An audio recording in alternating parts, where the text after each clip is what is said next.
Maryam Ayub, sorry, Abdul Rafiq, Abdul Rafiq, Abdul Mannan, Abdul Mannan, Abdullah, Abdullah,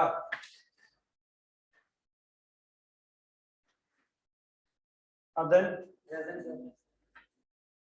Ahmad,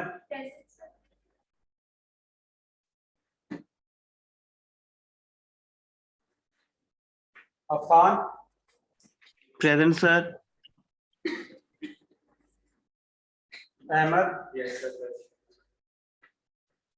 अमारा, Present, sir.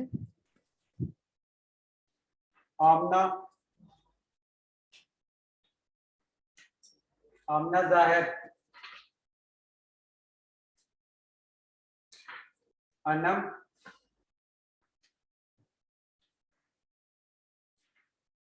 Anam Afzal,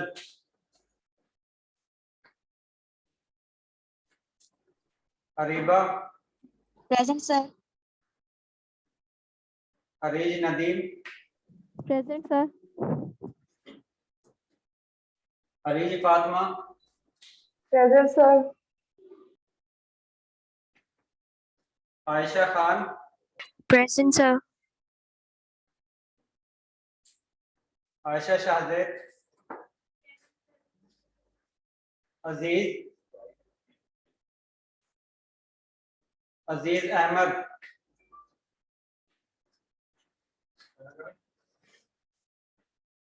Isha, Faiza, Faiza Sultana, Present. Faiza Maqsood, Faiza Maqsood, sorry, जिसको join कर लेगा अटेंडेंस लगा देंगे, ठीक है। हाफिजा फिजा, Present. हिबा, हिना, Present. हीरा कौसर, हीरा मुनीर, Present, sir. हीरा ताहिर, Present. जन्नत, Present, sir. किंजा शोएब, किंजा शोएब, लाइबा, महा, Present, sir. महा जमशेद, माम, Present, sir. Manur, Present, sir. Myra Khan, Present. Maryam, मजहर, मजहर हुसैन,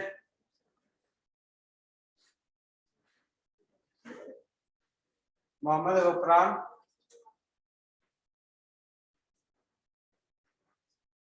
मोहम्मद गफरान,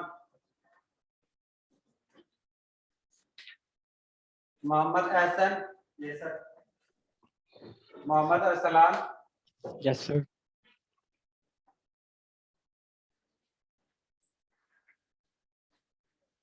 मोहम्मद इर्तजा, नगद, sorry निगत,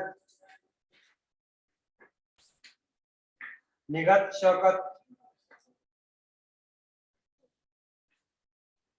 रबक Ali, Rimsha, Sahar, Present, sir. सजीद, सहर अली, Present, sir. शहर हयात,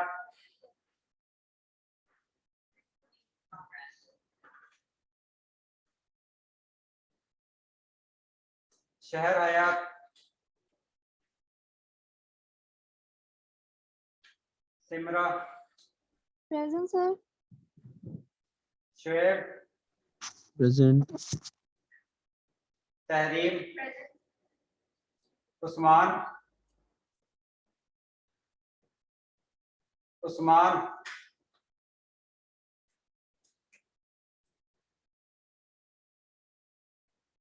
उस्माविया, Yes, sir. यशा, Yes, sir. Zaid, Present, sir.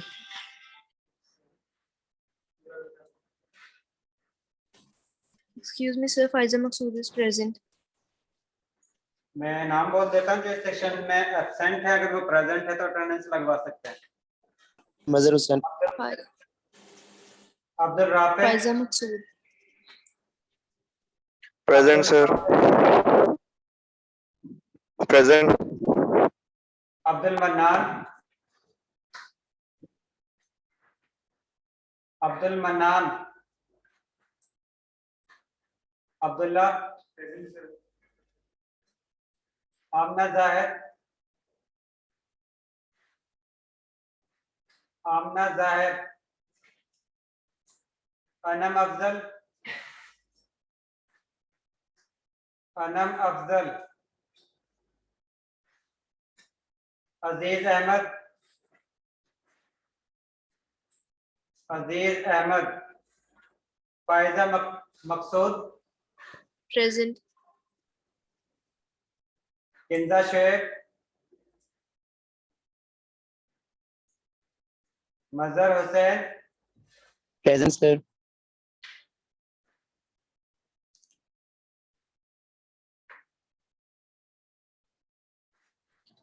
Present sir, Mazhar Hussain,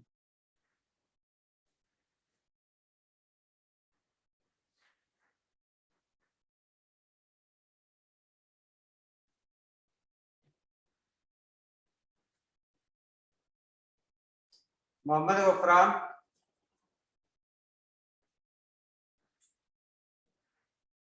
Mohammad गफरान,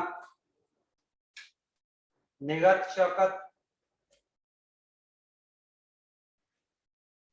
निगत Shaukat,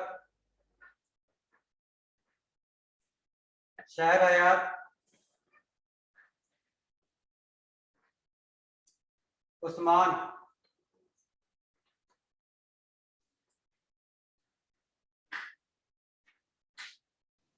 sir मैं Nahil Nadeem present. Excuse me, sir. जी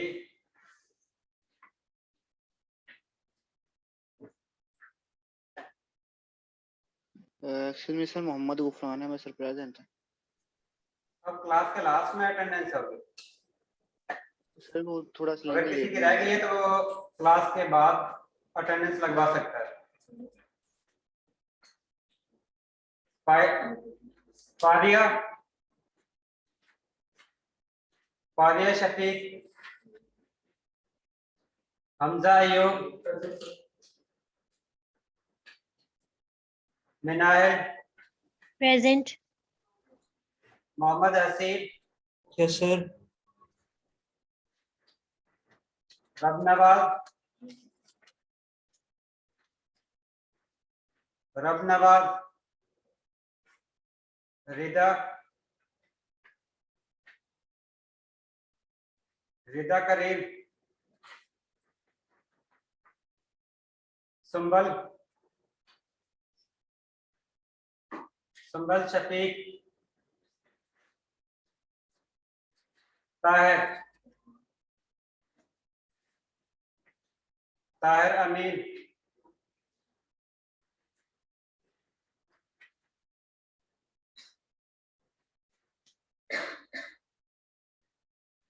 जी जो स्टूडेंट प्रेजेंट है या लेट ज्वाइन किया है उनकी लास्ट में लेक्चर के लास्ट में दोबारा से अटेंडेंस होगी, उस वक्त अटेंडेंस लगवा सकते हैं। Okay sir, thank you.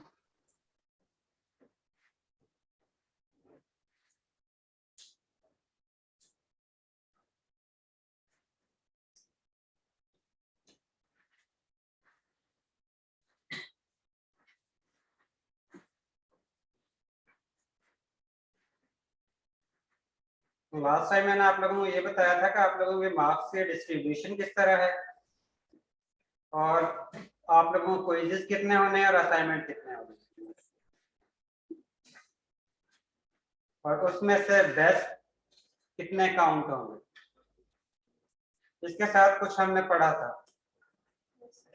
शायद आप लोगों को याद हो।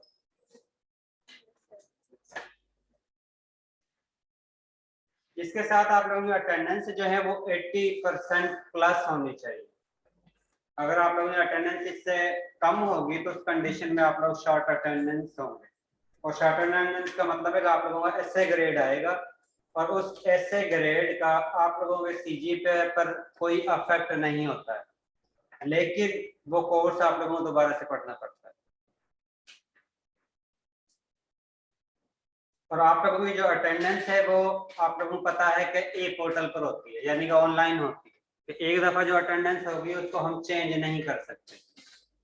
जिस वक्त अटेंडेंस आगे चली जाती है उसके बाद हम उसको चेंज नहीं कर सकते, इसलिए आप लोगों ने अपने अटेंडेंस का खास ख्याल रखना है, ठीक है, क्योंकि उसमें कोई भी मॉडिफिकेशन नहीं हो सकती। जो आप लोग एब्सेंट चले गए इसका मतलब है आप लोग एब्सेंट ही हो गए, उसमें प्रेजेंट नहीं हो सकते।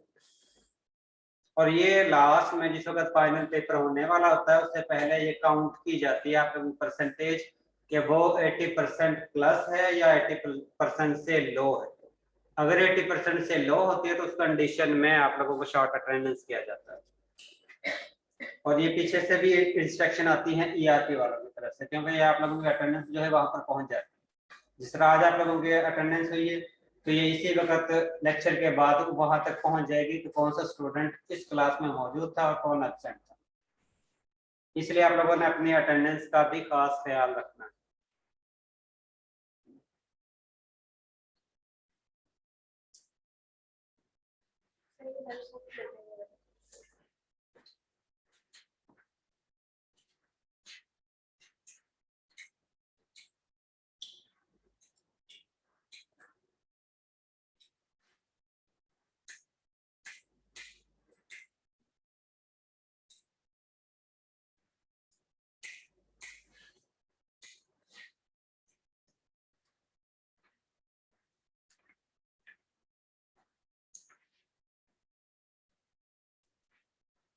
जी लास्ट टाइम हमने क्या स्टडी किया था?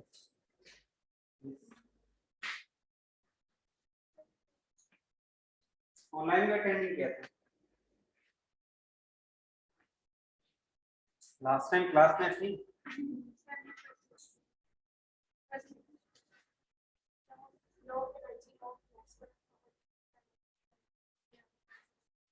क्या होता है?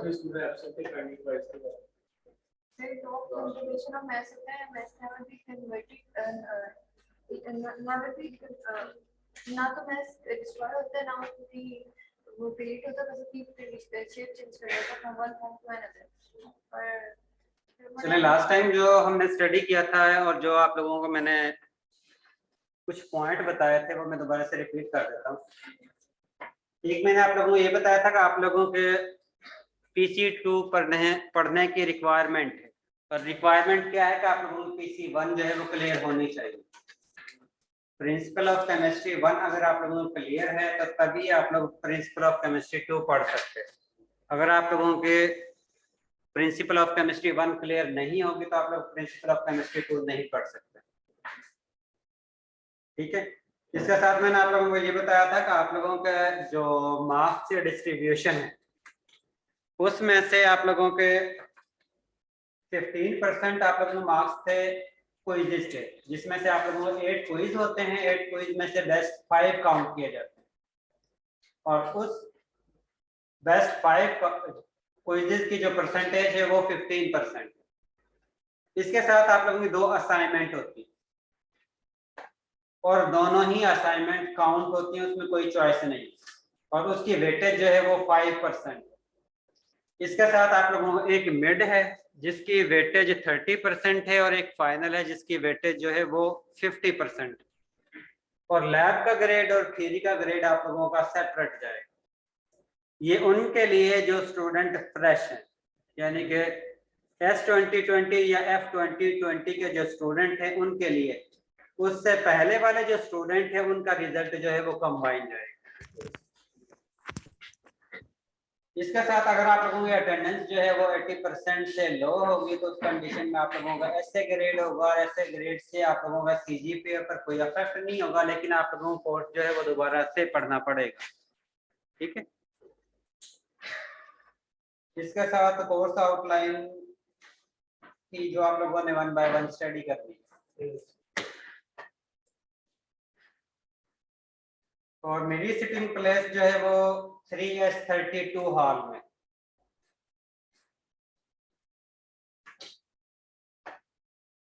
इसके साथ जो हमने स्टार्ट किया था उसमें सबसे पहले ये था कि जब भी हम केमिकल रिएक्शन करवाते हैं, क्योंकि हम पढ़ रहे हैं केमिस्ट्री, और केमिस्ट्री में हमें केमिकल रिएक्शन करवाना होता है, यानी कि एलिमेंट का दूसरे एलिमेंट के साथ या कंपाउंड, एक कंपाउंड का दूसरे कंपाउंड के साथ रिएक्शन करवाना होता है।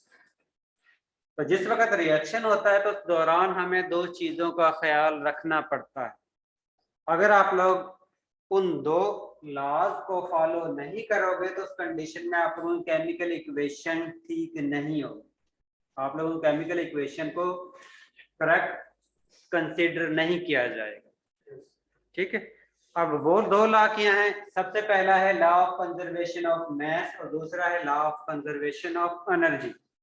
अब law of conservation of mass क्या है कि जब भी आप लोगों को कोई भी केमिकल रिएक्शन होगा तो उस कंडीशन में जितना मास रिएक्टेंट स्पीशी का होगा उतना ही मास आप लोगों के पास प्रोडक्ट स्पीशी का हासिल होगा। या ये भी कह सकते हो केमिकल रिएक्शन के दौरान जितने एलिमेंट किसी एक स्पीशी के रिएक्टेंट स्पीशी में मौजूद हैं उतने ही नंबर ऑफ एटम्स या मॉलिक्यूल प्रोडक्ट फॉर्म में भी मौजूद होंगे। ठीक है, ये नहीं करना कि आप लोगों के एटम जो है रिएक्टेंट वाली साइड पर कम हो या प्रोडक्ट वाली साइड पर ज्यादा हो। एलिमेंट की क्वांटिटी रिएक्टेंट वाली साइड पर और प्रोडक्ट वाली साइड पर सेम होनी चाहिए। अगर सेम नहीं होगी तो इसका मतलब है आप लोग law of conservation of mass को फॉलो नहीं करते। इसके साथ दूसरा लॉ है law of conservation of energy, और law of conservation of energy chemistry के पॉइंट ऑफ व्यू से ये कहता है कि जब भी आप लोगों ने केमिकल रिएक्शन लिखना है तो उस दौरान रिएक्टेंट की एनर्जी और प्रोडक्ट की एनर्जी सेम होनी चाहिए। ये हो सकता है एनर्जी जो है वो एक फॉर्म से दूसरी फॉर्म में कन्वर्ट हो, लेकिन उनकी दोनों रिएक्टेंट की और प्रोडक्ट की टोटल एनर्जी जो है वो सेम हो। ठीक है, जब भी केमिकल रिएक्शन होगा, रिएक्शन के दौरान रिएक्टेंट की एनर्जी और प्रोडक्ट की एनर्जी सेम होनी चाहिए।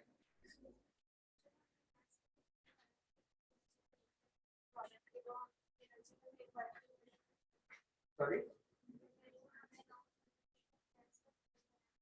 लॉ ऑफ कंजर्वेशन ऑफ मास में सिर्फ एलिमेंट की हमने बात की, नंबर ऑफ एटम जो उनकी हमने बात की। एनर्जी में हम उनकी टोटल जो बॉन्ड एनर्जी है या डिसोसिएशन एनर्जी जो हो रही है, जितनी भी एनर्जी चेंज हो रही है उस टोटल को हम कंसीडर करते हैं।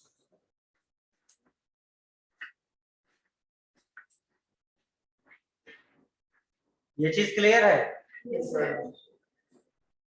अब एक मैं आप लोगों को एक इक्वेशन दिखा देता हूँ किस तरह आप लोगों ने इस चीज का ख्याल रखना है। अब जिस तरह ये आप लोगों के सामने केमिकल रिएक्शन है जिसमें आप लोग मीथेन गैस को बर्न करते हो ऑक्सीजन की मौजूदगी में, और आप लोगों के पास कार्बन डाइऑक्साइड गैस हासिल होता है, इसके साथ वाटर मॉलिक्यूल हासिल होगा और इसके साथ एनर्जी हासिल होगी।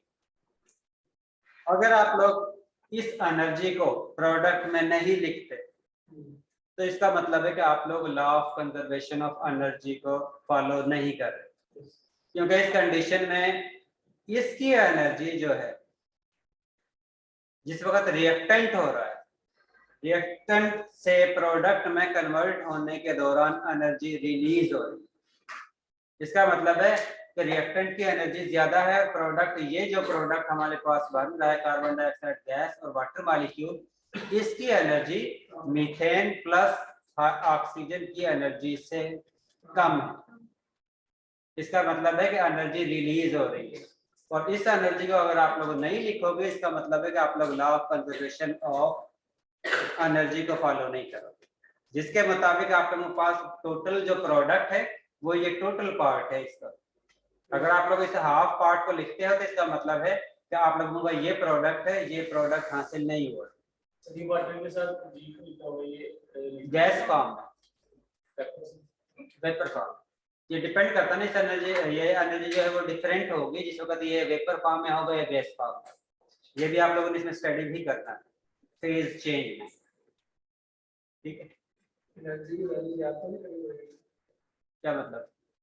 जहाँ पे ये जो है ये भी करना पड़ेगा बड़ी अच्छी इसके लिए कितनी एनर्जी की जरूरत है। ये मैंने कहा है कि आपने फेज चेंज में डिटेल के साथ पढ़ना है। गैस फेज में है तो इसका मतलब है एनर्जी आप लोगों के पास कम रिलीज हो रही है। अगर ये वेपर फेज में होगा, water molecule sorry liquid phase में होगा तो उस कंडीशन में इस एनर्जी से ज्यादा एनर्जी रिलीज होगी, क्योंकि कुछ अमाउंट एनर्जी जो है वाटर मॉलिक्यूल ने लिक्विड से गैस फेज में कन्वर्ट होने के लिए ऑब्जर्व की है, ठीक है। तो आप लोगों ने एक एनर्जी का ख्याल रखना है, दूसरा आप लोगों ने ये चेक करना है कि जो नंबर ऑफ एटम्स रिएक्टेंट में है उतने ही नंबर ऑफ एटम्स जो है वो प्रोडक्ट में भी है या नहीं। तो इसके लिए हम क्या चेक करते हैं, सबसे पहले हमारे पास ये इस केमिकल इक्वेशन में कार्बन एटम है, तो हम चेक करते हैं कि रिएक्टेंट वाली साइड पर कितने नंबर ऑफ एटम्स कार्बन के, एक है। तो अब हम प्रोडक्ट वाली साइड पर चेक करते हैं कि प्रोडक्ट में कितना है, एक है। उसके बाद हम हाइड्रोजन को चेक करते हैं कि हाइड्रोजन जो है वो रिएक्टेंट वाली साइड पर कितने एटम और प्रोडक्ट वाली साइड पर। उसके बाद हम ऑक्सीजन को चेक करते हैं, ऑक्सीजन कितने एटम और प्रोडक्ट में। इसका मतलब है कि हमने लॉ ऑफ एनर्जी को भी फॉलो किया है और law of conservation of mass को भी फॉलो किया। अगर आप लोग इसमें डिफरेंस कर देते हो, यहाँ पर लिख देते हो कि हाइड्रोजन के जो है वो 4 एटम है और इधर आप लोग लिखते हो हाइड्रोजन के 2 एटम, इसका मतलब है आप लोग law of conservation of mass को फॉलो नहीं करते, और उस कंडीशन में आप लोगों के ये जो केमिकल इक्वेशन जो आप लोग लिखोगे वो गलत हो, ठीक है। इसलिए जब भी हम केमिकल इक्वेशन को लिखते हैं तो उस कंडीशन में दोनों लॉज को फॉलो करते हैं। अगर नहीं फॉलो करोगे तो फिर आप लोगों ने ये कहना कि हमारे जो ग्रेड है या हमारे जो मार्क्स जो है वो ज्यादा बनते थे लेकिन कम आए।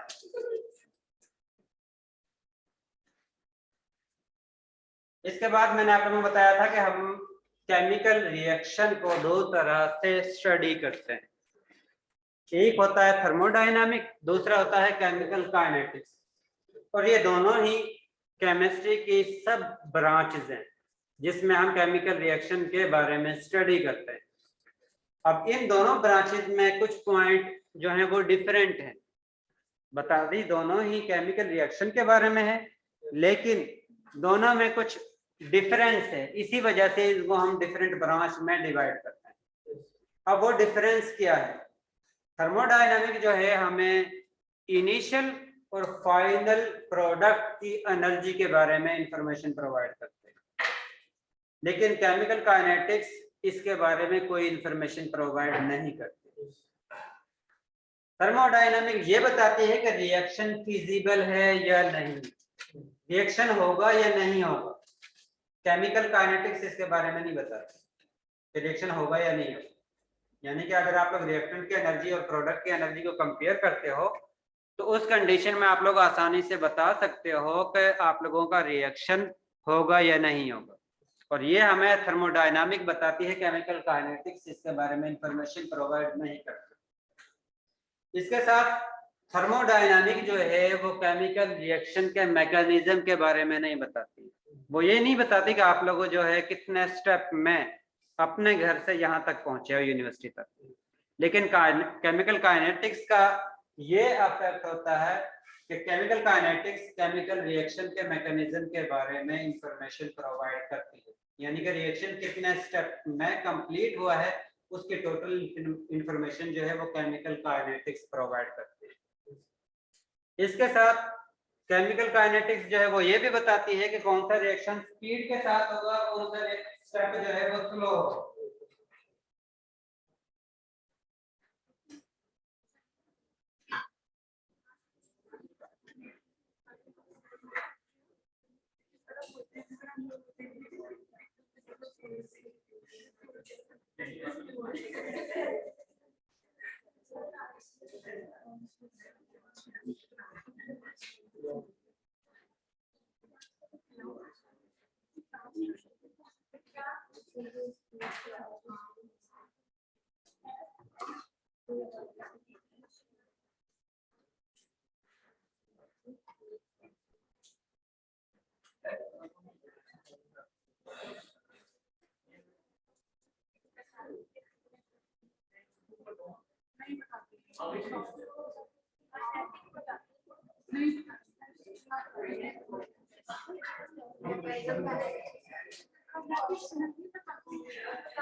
केमिकल काइनेटिक्स जो है वो ये इंफॉर्मेशन प्रोवाइड करती है कि आप लोगों के स्टेप जो हैं, जिस तरह पहला रिएक्टेंट किसी इंटरमीडिएट में कन्वर्ट हुआ, उसके बाद सेकंड इंटरमीडिएट में कन्वर्ट हुआ, उसके बाद थर्ड इंटरमीडिएट में कन्वर्ट हुआ। केमिकल काइनेटिक्स ये बताती है कि ये जो फर्दर स्टेप है, इसमें से कौन सा स्टेप फास्ट है, कौन सा स्टेप जो है वो स्लो। लेकिन थर्मोडायनामिक्स इसके बारे में कोई इंफॉर्मेशन प्रोवाइड नहीं करती। इसके साथ केमिकल काइनेटिक्स ये भी बताती है कि रिएक्शन जो है वो स्पीड के साथ होता है या स्लो होता है, और थर्मोडायनामिक्स इसके बारे में कुछ भी इंफॉर्मेशन प्रोवाइड नहीं करती। ठीक है, ये कुछ पॉइंट हैं जो केमिकल काइनेटिक्स और थर्मोडायनामिक्स में जो है डिफरेंस क्रिएट करते हैं। ये एक ग्राफ है जिसमें कंपेयर किया हुआ है थर्मोडायनामिक और केमिकल काइनेटिक्स का। इन दोनों के दरमियान जिस वक्त केमिकल रिएक्शन होगा तो केमिकल काइनेटिक्स में क्या इंफॉर्मेशन प्रोवाइड करनी है, थर्मोडायनामिक्स में क्या इंफॉर्मेशन प्रोवाइड करनी है। इसमें आप लोगों के पास सबसे पहले जो है ये रिएक्टेंट है, इसके साथ ये प्रोडक्ट है। इसमें थर्मोडायनामिक ने सबसे पहला काम क्या करना है, उसने ये बताना है कि आप लोगों में जो रिएक्टेंट है उसकी एनर्जी कितनी है और प्रोडक्ट की एनर्जी कितनी है। और जिस वक्त हम इस एनर्जी का डिफरेंस कैलकुलेट करते हैं उसकी बेस पर हम बताते हैं कि रिएक्टेंट प्रोडक्ट में कन्वर्ट हो सकता है या नहीं हो सकता। ठीक है, इसके साथ एनर्जी डिफरेंस की बेस पर हम या थर्मोडायनामिक की बेस पर हम ये बता सकते हैं कि रिएक्शन एंडोथर्मिक है या एक्सोथर्मिक, कि रिएक्शन के दौरान एनर्जी रिलीज हुई है या रिएक्शन के दौरान एनर्जी अब्जॉर्ब हुई। लेकिन केमिकल काइनेटिक्स इसके बारे में कोई इंफॉर्मेशन प्रोवाइड नहीं करती कि वो रिएक्शन एंडोथर्मिक है या एक्सोथर्मिक। इसके साथ थर्मोडायनामिक ये भी बताता है कि रिएक्शन जो है वो फिजिबल है या नहीं है, या उसमें स्पॉन्टेनिटी है या नहीं। स्पॉन्टेनिटी मतलब है कि वो खुद ब खुद होने वाला है या उस पर कोई एक्सटर्नल फोर्स अप्लाई करना पड़ेगी। जिस तरह अगर आप की क्लास में कुछ स्टूडेंट ऐसे होते हैं तो जो एक दफा पढ़ाते हैं पिक कर लेते हैं जो भी हम पढ़ाते हैं, और कुछ स्टूडेंट ऐसे होते हैं जिनको बार बार फोर्स करना पड़ता है कि भाई पढ़ो पढ़ो पढ़ो, लेकिन वो कहते हैं कि नहीं नहीं हमने पढ़ना ही नहीं है। फिर वो स्टूडेंट जो है सी ग्रेड लेकर पास होते हैं, या बाद जो है वो एफ ग्रेड भी ले लेते हैं। इसलिए वो एफ ग्रेड से बचना है।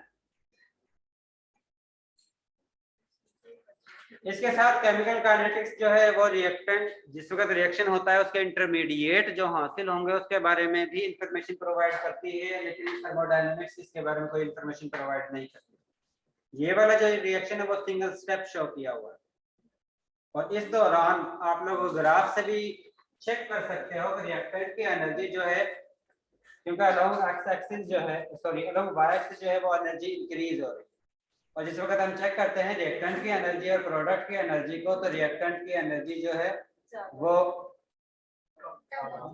कम है और प्रोडक्ट की एनर्जी जो है वो ज्यादा है। इसका मतलब है प्रोडक्ट में, रिएक्टेंट को प्रोडक्ट में कन्वर्ट होने के लिए एनर्जी उसने हासिल की, और जिस वक्त रिएक्शन के दौरान एनर्जी इन्वायरमेंट से अब्जॉर्ब होगी तो उस रिएक्शन को हम क्या कहते हैं, एंडोथर्मिक। अगर इसी तरह यही एनर्जी जो है, प्रोडक्ट के एनर्जी लेवल जो है वो यहाँ पर हासिल होता, तो उस कंडीशन में रिएक्टेंट की एनर्जी ज्यादा होती है, प्रोडक्ट की एनर्जी कम होती है। और उस कंडीशन में हम ये कहते हैं कि रिएक्शन के दौरान जिस वक्त रिएक्टेंट प्रोडक्ट में कन्वर्ट हुआ है तो उस कंडीशन में एनर्जी रिलीज हुई है। और कितनी एनर्जी रिलीज हुई है वो हम इस एनर्जी और इस एनर्जी का डिफरेंस हासिल करते हैं। जितनी एनर्जी का डिफरेंस आएगा इसका मतलब है वही एनर्जी या तो सिस्टम ने सराउंडिंग से हासिल की है या सराउंडिंग ने सिस्टम से हासिल। यहाँ तक क्लियर है? तो इसके साथ एक और बात, पहले 2 वीक जो हैं उस दौरान ना कोई असाइनमेंट होती है ना कोई होता है, और 2 हफ्ते के बाद कंटिन्यूअसली ऑलमोस्ट हर वीक में एक क्विज होता है तकरीबन, जो कि आप लोगों के ऑलमोस्ट 15 वीक बनते हैं, जिसमें से 2 वीक पहले चले जाते हैं और एक लास्ट वीक होता है फाइनल पेपर से पहले। उस वक्त भी आप लोगों का जो है वो फाइनल कोई क्विज या असाइनमेंट नहीं होता है। इसके साथ आप लोगों का जो मिड वीक है उसमें भी कोई क्विज या असाइनमेंट नहीं होता है। बाकी आप लोगों के ऑलमोस्ट जो है वो 11 वीक बचते हैं, और आप लोगों के असेसमेंट जो है वो 10। अगर आप लोग हर वीक में असेसमेंट दोगे, क्विज दोगे, तो उस कंडीशन में आप लोगों के 8 क्विज होने हैं और उसमें से बेस्ट 5 काउंट होंगे on campus. Sorry,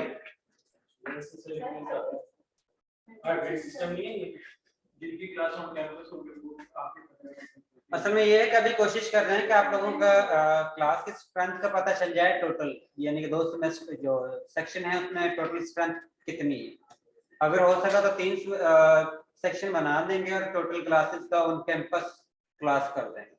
next week से वैसे भी कैंपस से सारी क्लास नेक्स्ट वीक से सुनने ऐसे कह रहे हैं जो सारे सब्जेक्ट्स होंगे। हाँ ये हुआ है, अच्छी सीजन का है। अब देखते हैं, अभी मीटिंग नहीं हुई इस बार में, उम्मीद है हो जाएगी। इसका मतलब है कि अगर आप लोगों का हर वीक में एक असेसमेंट होगी तब आप लोगों को कवर होगा। अगर आप लोगों की असेसमेंट कम होंगी या आप लोग पेंडिंग पर रखोगे कि हमने असाइन क्विज जो है इस वीक में नहीं देना, सिर्फ अगले वीक में देना है, तो उस कंडीशन में आप लोगों को क्विज जो है वो कम होगा। और जिस वक्त कम होंगे, अगर 7 हुए तो 7 में से बेस्ट 5 काउंट होंगे, अगर 6 हुए तो 6 में से बेस्ट 5 काउंट होंगे। एक्स्ट्रा भी होगा तो तब भी आपके यानी बेस्ट 5 ही काउंट होंगे, लेकिन मैक्सिमम जो असेसमेंट है वो इतनी ही करती है। ठीक है, इसलिए आप लोगों ने इस चीज का खास ख्याल रखना है। अगर आप लोग पेंडिंग पर जाओगे तो उसमें मेरा नुकसान नहीं होगा, आप लोगों का नुकसान होगा।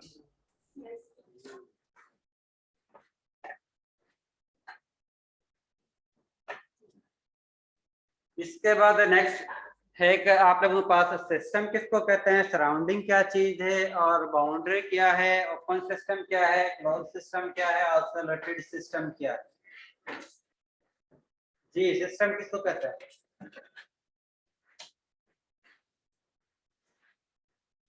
उधर से ना देखो, आपने पढ़ा भी होगा, इंटर में पढ़ा है।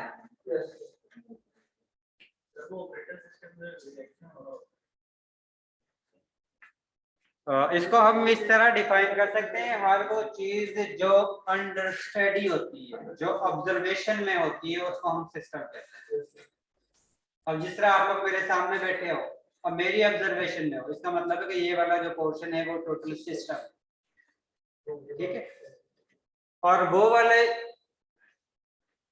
थिंग या स्पीशीज जो सिस्टम को सराउंडिंग से सेपरेट आउट करती है उसको हम कहते हैं बाउंड्री। वो मटेरियल जो सिस्टम को सराउंडिंग से सेपरेट करता है उसको हम बाउंड्री कहते हैं, और वो स्पीशीज जो सिस्टम पर डायरेक्ट अफेक्ट कर सकती है उसको हम सराउंडिंग कहते हैं। हर वो स्पीशीज जो सिस्टम पर डायरेक्ट अफेक्ट कर सकती है उसको हम सराउंडिंग कहते हैं। अब जिस तरह आप लोगों का ये सिस्टम है, ये वॉल जो है वो बाउंड्री है और इसके सराउंडिंग में जितना भी एरिया है वो आप लोगों की, और अगर बाहर कोई शोर करता है तो इसका मतलब है सिस्टम डिस्टर्ब होता है, इसलिए वो डायरेक्ट अफेक्ट कर सकता है ना सिस्टम को। इसलिए हम कहते हैं कि वो वाली चीजें जो सिस्टम पर डायरेक्ट अफेक्ट कर सकती हैं उसको हम सराउंडिंग कहते हैं। इसके बाद हम सिस्टम को ओपन सिस्टम, क्लोज्ड सिस्टम और आइसोलेटेड सिस्टम में डिवाइड करते हैं। सबसे पहला है ओपन सिस्टम।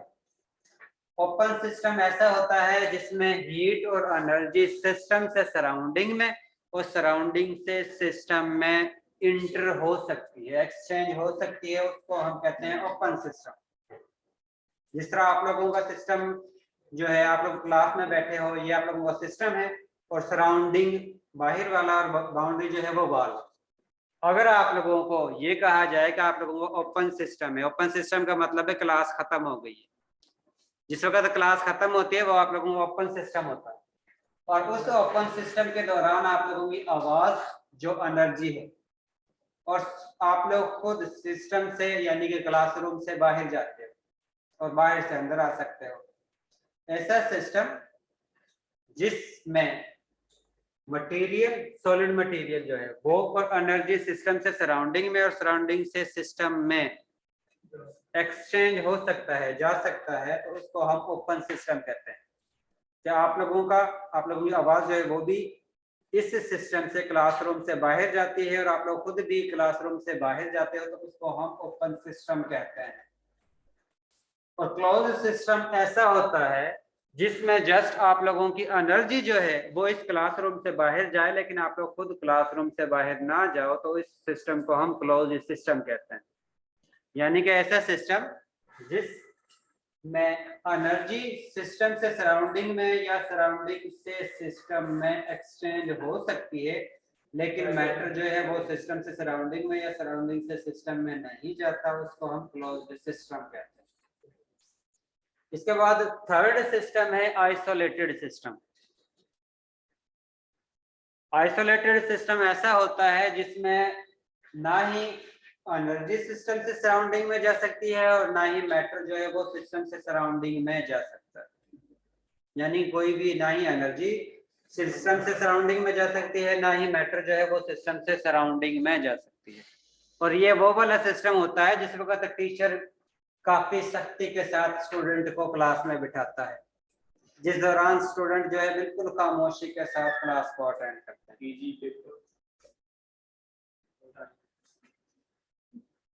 पेपर टाइम भी कह सकते हो, जिस वक्त ना आप लोग बोल सकते हो, ना आप लोग इधर उधर देख सकते हो, ना क्लासरूम से बाहर जा सकते हो। यहाँ तक अगर किसी का कोई क्वेश्चन है तो वो आप लोग पूछ सकते हो। सिस्टम प्लस सराउंडिंग को हम यूनिवर्स कहते हैं या यूनिवर्सल सिस्टम कहते हैं। यूनिवर्सल सिस्टम ऐसा सिस्टम होता है जिसमें सिस्टम और सराउंडिंग दोनों ही शामिल होते हैं। जिस तरह आप लोग मैथ में पढ़ते हो यूनिवर्सल सेट और set A set B math में पढ़ते हो, जिसमें यूनिवर्सल सेट ऐसा होता है जिसमें ए के आर्कान भी होते हैं, बी के आर्कान भी होते हैं। इसी तरह यहाँ पर जो यूनिवर्सल सिस्टम होगा वो सिस्टम होगा जिसमें सिस्टम भी शामिल होगा और सराउंडिंग भी शामिल होगा।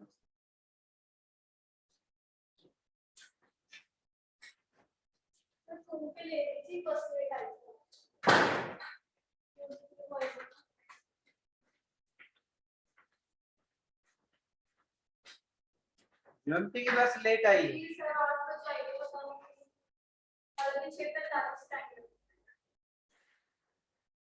आपके साथ आपकी क्लास वाला कोई और भी है? जी, और नहीं, मतलब अभी तो ऑनलाइन ले रही है। नहीं, लेट आने वाला, उस बस में लेट आने वाला कोई और स्टूडेंट भी है? बाकी है ना कि तुम्हारी क्लास है।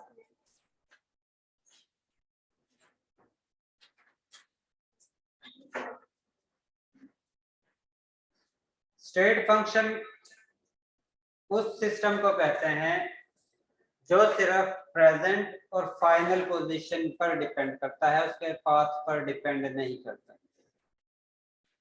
ऐसा सिस्टम जो सिर्फ अपने इनिशियल और फाइनल स्टेज पर कंसिस्ट करता है उसको हम स्टेट फंक्शन कहते हैं, और जो इंटरमीडिएट है, जो उसका पाथ है, उस पर डिपेंड नहीं करता। ठीक है, जिस तरह हमने थर्मोडायनामिक के पढ़ा था, जिसमें थर्मोडायनामिक जो है वो जस्ट रिएक्शन की इनिशियल एनर्जी और फाइनल एनर्जी के बारे में बताता है, उसका इंटरमीडिएट जो है या डिफरेंट स्टेप जो है उसके बारे में इंफॉर्मेशन प्रोवाइड नहीं करता। इसका मतलब है वो स्टेट फंक्शन। लेकिन जिस वक्त हम केमिकल काइनेटिक्स की बात करते हैं तो केमिकल काइनेटिक्स जो है वो रिएक्शन के पाथ पर भी डिपेंड करता है, क्योंकि पाथ के जिस वक्त तो उसका पाथ का पता होगा उसकी बेस पर ही वो रिएक्शन के स्लो और स्पीड होने के बारे में बता सकता है। अगर उसके पाथ के बारे में इंफॉर्मेशन नहीं होगी तो केमिकल काइनेटिक्स जो है उसके स्लो होने के और स्पीडी होने के बारे में इंफॉर्मेशन प्रोवाइड नहीं कर सकते। तो वो वाले फंक्शन जो इनिशियल और फाइनल स्टेज पर कंसिस्ट करते हैं उसको हम स्टेट फंक्शन कहेंगे, और वो वाले फंक्शन जो पाथ पर भी डिपेंड करते हैं उनको हम स्टेट फंक्शन नहीं कहेंगे। इसके बाद नेक्स्ट टॉपिक आप लोगों का है एनर्जी।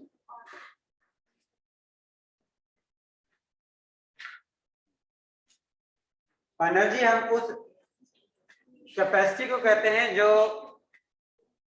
हीट प्रोवाइड कर सकती है या कुछ वर्क करे, उसको हम एनर्जी कहेंगे। The capacity to supply heat or do work is called energy।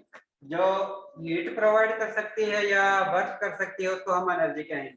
और एनर्जी को हम फर्दर दो टाइप्स में डिवाइड करते हैं। मेन जो टाइप है वो दो है, एक को हम कहते हैं पोटेंशियल एनर्जी और एक को हम कहते हैं काइनेटिक एनर्जी।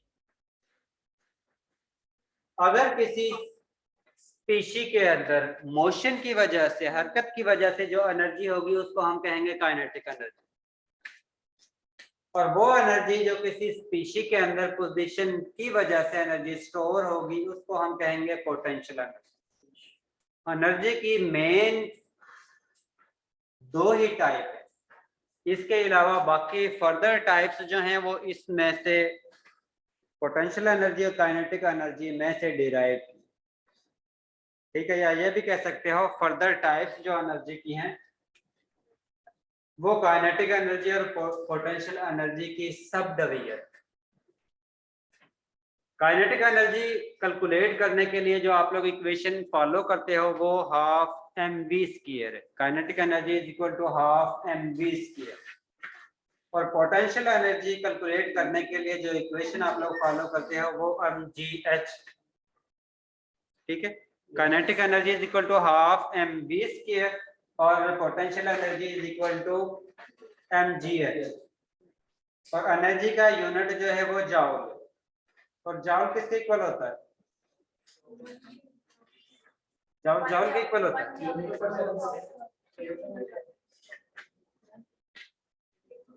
काइनेटिक एनर्जी जिस वक्त आप लोग लिखते हो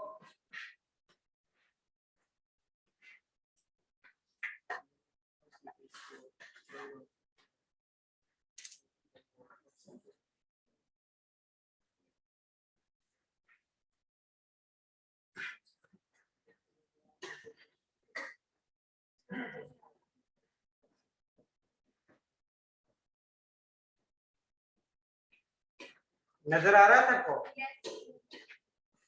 kinetic energy is equal to half mv square. अगर हम इसका यूनिट लिखते हैं, m जो है वो मास है, v जो है वो वेलोसिटी है। मास का यूनिट क्या है और वेलोसिटी का?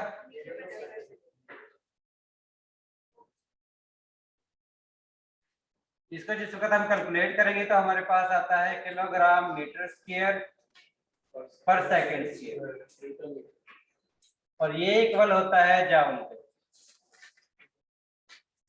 ठीक है, अब हम चेक करते हैं, क्योंकि जब भी हम किसी एक स्पीशी के डिफरेंट टाइप के बारे में पढ़ते हैं तो उनका सभी का यूनिट सेम होना चाहिए।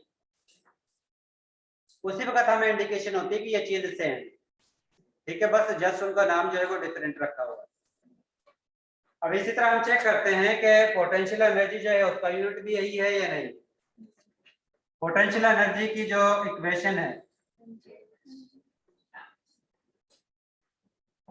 इज इक्वल टू mgh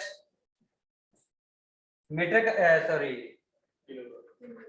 मास का यूनिट किलोग्राम और g का यूनिट मीटर पर सेकंड स्क्वायर और हाइट का यूनिट मीटर।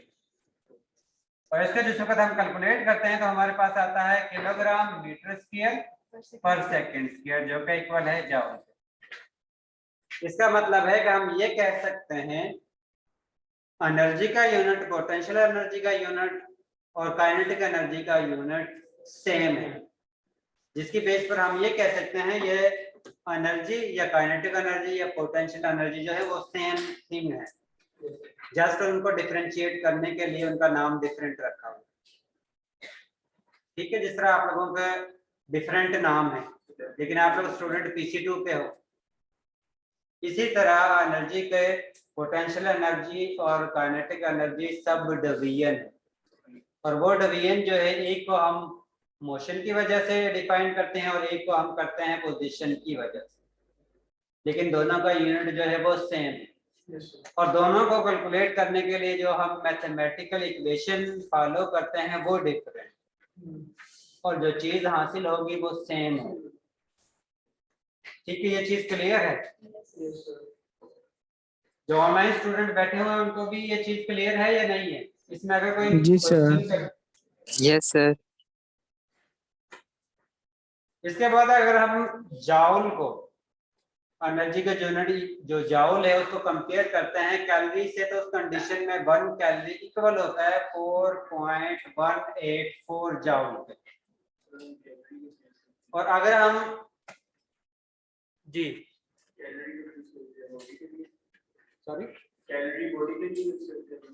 मोस्टली जो लिविंग थिंग से जो हमारे पास एनर्जी हासिल होती है उनके लिए हम मोस्टली कैलोरी का यूनिट यूज करते हैं, या ये कह लो कि बायो के जो स्टूडेंट हैं वो मोस्टली कैलोरी का यूनिट यूज करते हैं। वैसे जो फिजिक्स या केमिस्ट्री वाले जो यूज करते हैं वो मोस्टली कैलकुलेशन के जरिए करते हैं, उसके लिए हम मोस्टली जो यूनिट यूज करते हैं वो जॉब का यूज करते हैं।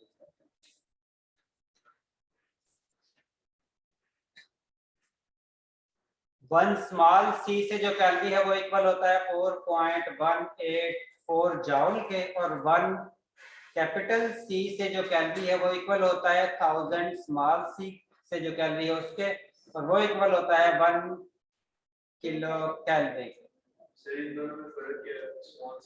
अमाउंट का, वैल्यू का।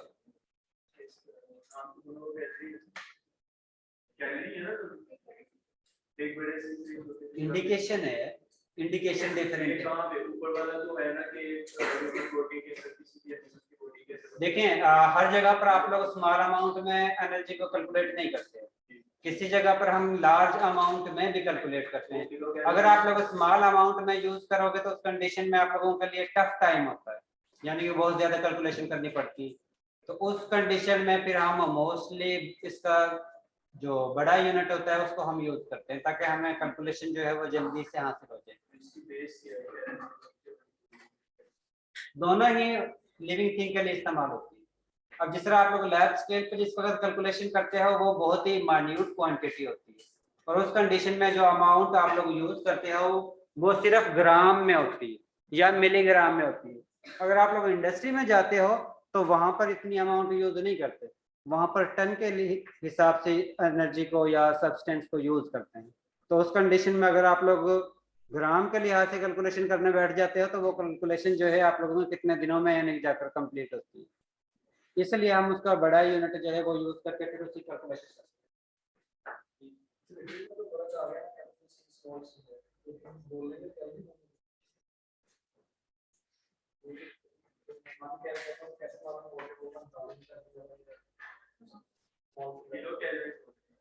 बाज फैमिली में ट्विंस होते हैं, सिर्फ नाम चेंज होता है या उनके फंक्शन भी डिफरेंट होता है।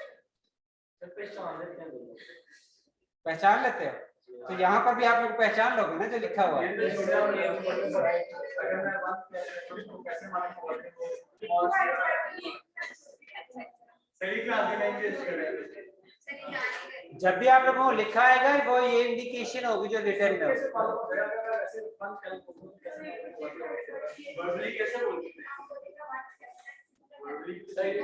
ऐसी बात जैसे प्रिंसिपल है कि इनको कैसे पता चलेगा प्रिंसिपल कौन सा यूज करना है, चेंज है और स्पेलिंग चेंज होता है। जो भी कैलकुलेशन करेगा वो आप लोगों को बताएगा, वो ये नहीं कहेगा कि बस आप लोग कर लो ये आंसर है आप लोगों के पास ठीक है ये साल करके बताओ। वहां पर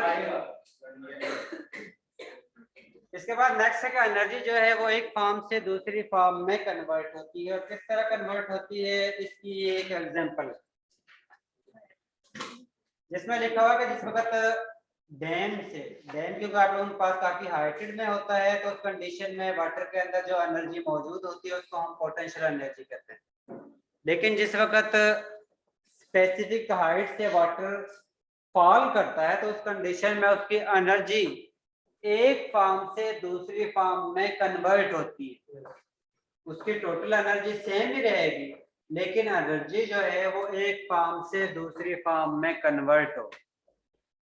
अब वो किस तरह कन्वर्ट होती है, हमने ये स्टडी किया था कि पोटेंशियल या पोजीशन की वजह से जो एनर्जी है उसको हम पोटेंशियल एनर्जी कहते हैं और वो एनर्जी जो हरकत की वजह से होगी उसको हम काइनेटिक एनर्जी कहते हैं।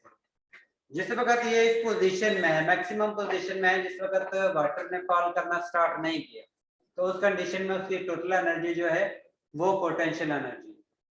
लेकिन जिस वक्त वाटर जो है वो फॉल करता है, सपोज इस लेवल से यहाँ तक उसने फॉल किया, अब इस दौरान उसमें ये हाइट भी मौजूद है, सरफेस से वाटर का कुछ लेवल ज्यादा है, इसका मतलब है कि इस हाइट की वजह से इसमें पोटेंशियल एनर्जी भी मौजूद है लेकिन इसके साथ वाटर जो है वो मूव भी कर रहा है, हरकत भी कर रहा है, तो इसलिए हम कहेंगे उस वाटर के अंदर काइनेटिक एनर्जी भी मौजूद है। यानी कि इस पोजीशन में सेकंड पोजीशन जो है इसमें वाटर के अंदर पोटेंशियल एनर्जी भी मौजूद है और काइनेटिक भी एनर्जी भी मौजूद है। लेकिन जिस वक्त इस पोजीशन की बात करते हैं तो उस कंडीशन में वाटर में जस्ट पोटेंशियल एनर्जी, लेकिन ये जो पोटेंशियल एनर्जी है वो इक्वल होगी इस kinetic energy plus potential energy, यानी कि जितनी पोटेंशियल एनर्जी इसमें कम हुई है उतनी ही एनर्जी पोटेंशियल एनर्जी जो है वो काइनेटिक एनर्जी में कन्वर्ट हो चुकी है, लेकिन टोटल एनर्जी जो है वो इसकी कंजर्व है। ये हम ह्यूमन बॉडी की भी एग्जांपल ले सकते हैं जब वो स्टेयर से मूव करते हैं। हाँ ले सकते हैं, कोई भी एग्जांपल आप लोग इस तरह के लिख सकते हो। अगर आप लोगों से पूछा जाए कोई एग्जांपल दो तो आप लोग कोई भी एग्जांपल लिख सकते हो, इसमें कोई रिस्ट्रिक्शन नहीं है, ठीक है। अगर वो स्पेसिफाई कर देता है क्विज में या फाइनल में या वैसे स्पेसिफाई कर देता है कि आप लोगों ने डैम की ही एग्जांपल देनी है तो उस कंडीशन में जस्ट आप लोग डैम की एग्जांपल दोगे, अदरवाइज वो सिंपल कहेगा आप लोगों ने कोई एग्जांपल ऐसी दो जिसमें काइनेटिक एनर्जी पोटेंशियल में या पोटेंशियल एनर्जी काइनेटिक में कन्वर्ट होती है तो उस कंडीशन में आप लोग कोई भी एनर्जी की एग्जांपल दे सकते हो। सब एग्जांपल जो है वो एक्सेप्टेबल होंगी, ठीक है। इसके बाद थर्ड पिक्चर है, उसमें मजीद पोटेंशियल एनर्जी जो है वो काइनेटिक एनर्जी में कन्वर्ट हो चुकी है, स्लाइटली अमाउंट जो है एनर्जी की पोटेंशियल फॉर्म में मौजूद होती है। और इसके बाद लास्ट में जिस वक्त वो टकराने वाला होता है बॉल के साथ तो उस कंडीशन में टोटल पोटेंशियल एनर्जी जो है वो काइनेटिक एनर्जी में कन्वर्ट हो जाती है और काइनेटिक एनर्जी की वजह से वाटर जो है जो भी सरफेस है उसका साथ टकराता है। और अगर डैम की बात करते हैं तो उस कंडीशन में वो टरबाइन से टकराता है और उसके बाद टरबाइन चलना शुरू हो जाता है, इलेक्ट्रिसिटी जो है वो जनरेट होती है।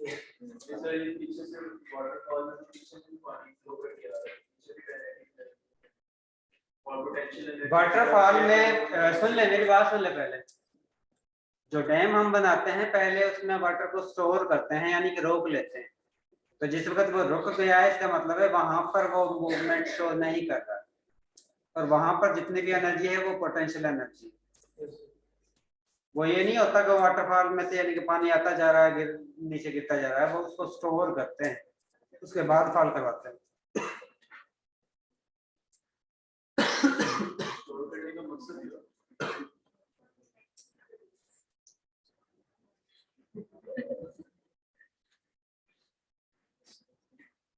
ये तो बल्कि पाकिस्तान का बच्चा बच्चा जानता है।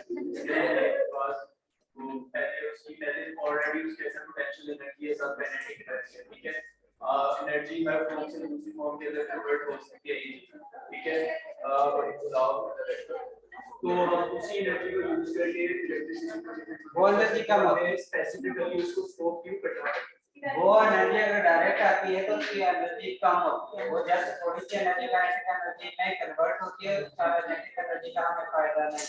जो हमें ज्यादा एनर्जी चाहिए होती है, ज्यादा एनर्जी से अगर वाटर फॉल करेगा, इसका मतलब उसमें पोटेंशियल एनर्जी ज्यादा होगी तो उसकी काइनेटिक एनर्जी में वो ज्यादा में कन्वर्ट होगा, और जितनी ज्यादा काइनेटिक एनर्जी होगी उस कंडीशन में ही हमारे पास एप्लीकेबल हो सकता है। अगर काइनेटिक एनर्जी भी उसके पास होगी ना, किसकी? जब अभी मूव करता ही ठीक है, उसमें तो काइनेटिक एनर्जी भी और पोटेंशियल एनर्जी मैक्सिमम नहीं होती, इसलिए उसके चांसेस कम हो गए। अगर ओवरऑल कंपेयर करते हैं ना, जो डैम से स्पेसिफिक हाइट पर वाटर गिरता है उसकी और सिंपल जो फ्लो करके गिरता है उसकी, तो उसमें काइनेटिक एनर्जी कम होती है potential energy plus kinetic energy, लेकिन डैम वाले में ज्यादा होती है क्योंकि उसमें हाइट बहुत ज्यादा हो जाती है, और उसके साथ जो है उससे पीछे से जो प्रेशर है वो भी ज्यादा हो जाता है, जिसकी वजह से वाटर ज्यादा स्पीड के साथ गिरना शुरू कर देता है। ठीक है,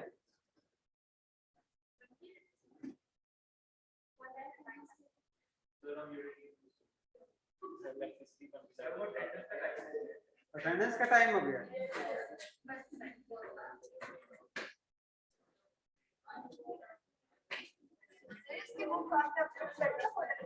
इसकी बुक आप लोगों को फोटोकॉपी से मिल जाएगी, या आप लोगों को क्लास में मैंने सीआर और जीआर बनाना है।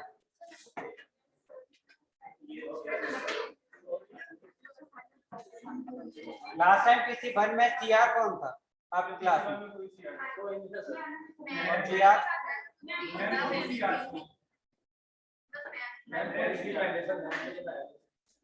चलो आप तो ऑन कैंपस है ना ऑलमोस्ट जो है, तो इस कंडीशन में तो सीआर जीआर की जरूरत है।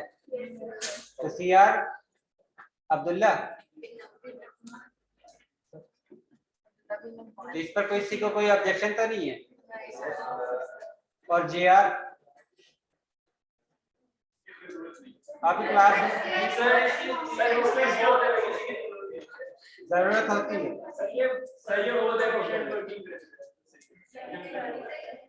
जी आपकी क्लास में कौन स्टूडेंट इंटरेस्टेड है जीआर बनने? एमन?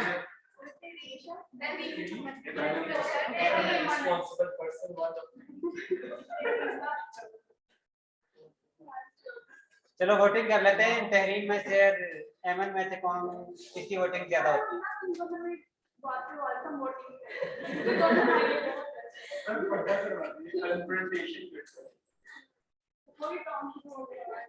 जी एमन के हक में कौन है कि एमन को जीआर बनना चाहिए?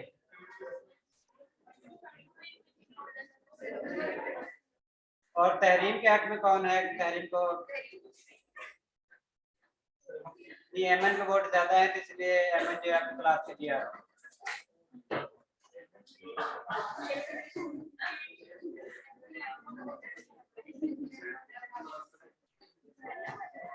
अब अटेंडेंस ले वो वाले स्टूडेंट जो इसमें एब्सेंट थे, अगर वो प्रेजेंट है तो अटेंडेंस लगवा सकते हैं। Faria Shafiq. Excuse me sir. जी उस्मान। यस सर, मेरी एब्सेंट लग गई है। उस्मान मैं भी तो यही बोल रहा हूँ, जिसकी ये एब्सेंट है तो मैं अटेंडेंस लगा रहा हूँ, अगर वो प्रेजेंट है तो अटेंडेंस लगवा सकता है। Sir Mohammed Faria Shafiq, Rabnawaz, Rida, present sir. Sambhal, Sambhal Shafiq, Tahir Ameen, Tahir Ameen. Excuse me sir, मेरी फिर दोबारा नहीं लगी है हाजिरी।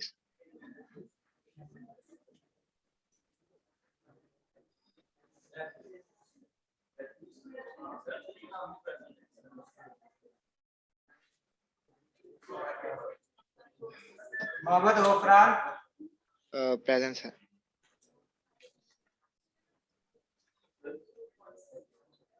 Abdul Mannan, Amna Zahid, Anam, Aziz Ahmed, Present, sir. Kinza Shoaib, Nigar Shaukat, Present, sir. शहर हयात,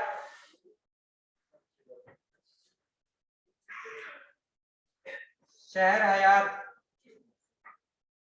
उस्मान, Yes, sir. Present. जी शहर, शहर अली। Present, sir. आपने कुछ पूछना है? No, sir. No. आपकी अटेंडेंस ऑलरेडी लगी हुई है।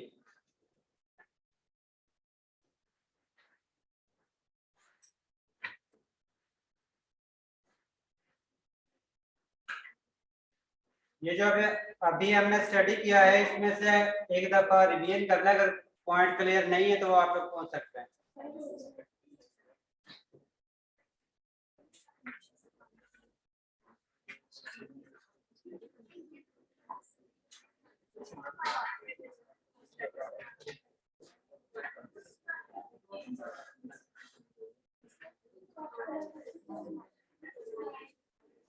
सर जो स्टैटिक फंक्शन होता है वो इनिशियल और फाइनल पॉइंट्स पे डिपेंड करता है, बस मार्क में अचीव करता है।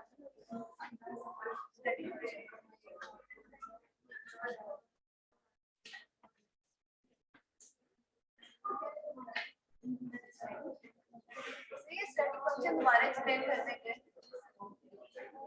वो वाली चीजें जो सिर्फ इनिशियल, जिस तरह आप लोग सीजीपी है वो सिर्फ आप लोगों का फाइनल रिजल्ट पर डिपेंड करता है, इसके अलावा किसी चीज पर अफेक्ट नहीं करता। या आप लोगों का एडमिशन जो है वो सिर्फ आप लोगों को मार्क्स पर डिपेंड करता है, ये नहीं देखता आप लोगों ने क्या सीखा है क्या नहीं सीखा है क्या है और किस तरह आप लोगों ने मेहनत की।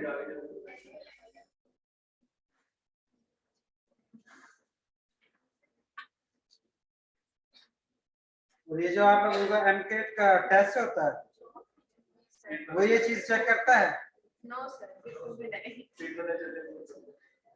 देखो उसमें फिर ये पता चल जाता है ना कि जिसके 1000 से भी ज्यादा मार्क्स होते हैं वो क्लियर नहीं करता।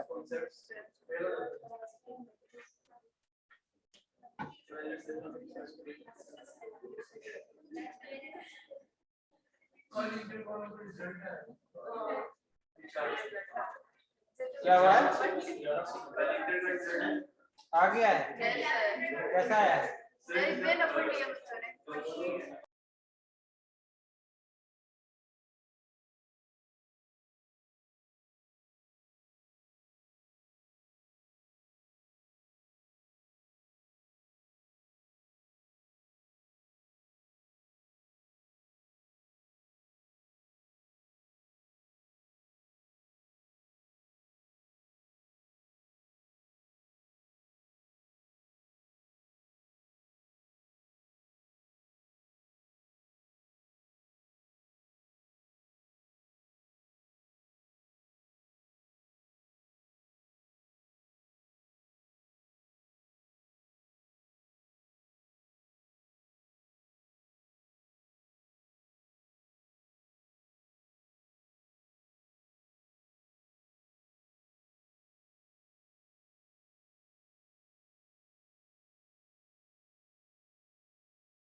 अल्लाह हाफिज।